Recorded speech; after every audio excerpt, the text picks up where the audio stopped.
निर्वाचन बेले गोटे गोष्ठी को भोट न देवार संघबद्ध आक्रमण और जड़े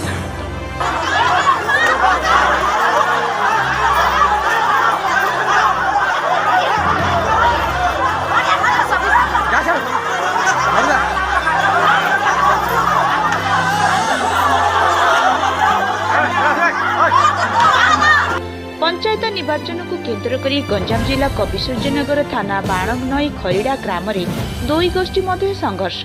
अनिता नाहक नामक जड़े महिला आहत हो मेडिकल रे भर्ती होता जमापड़ी।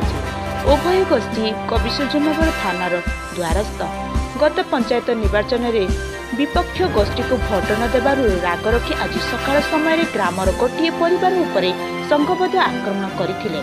फल गोटे परिवार जड़े महिला आहत होइथिबा बेले चित्रकृष्ण मनोज रवि नामक युवक सेमानक उपरे ठेंगा साहाय्य आक्रमण करिथिबा अभियोग करिसेंती आहत महिला।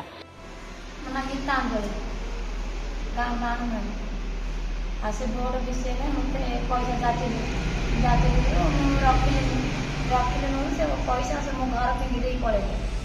भोट देवार 3 मास है मत पैसा मागुଛନ୍ତି नदेले मो स्वामी की बाड़े काली आज मो झील को बाड़े अभियोग जन आस थाना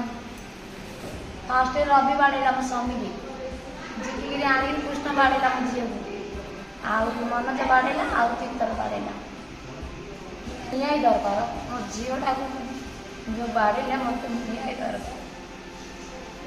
न्याय चाहूँ। सेपटे दुई गोष्ठी मध्य चली संघर्ष बेले घटनास्थल रणभूमि पार्टी थिला जार वीडियो भाइराल बारे लगी। अन्यपटे दुई गोष्ठी थानार द्वारस्थ होइतिबा बेले आहत व्यक्ति न्याय दाबी करिसेंती। आ गोटे पिलार राग थिला फोन कला बाट राती आगे मु गोटे स्त्री नकुरी माइक ना नकुरी हम घर के नाई सास जान कहि मो सांग पिलाटी भल पाउतला बापू सास जान कहि से फोन लगे ताकर कौन करना तू जान बाट राति फोन कले मुझे काटिदेली आउ थे बारंबार सका नकला मुझे कौन बे फोन लगौु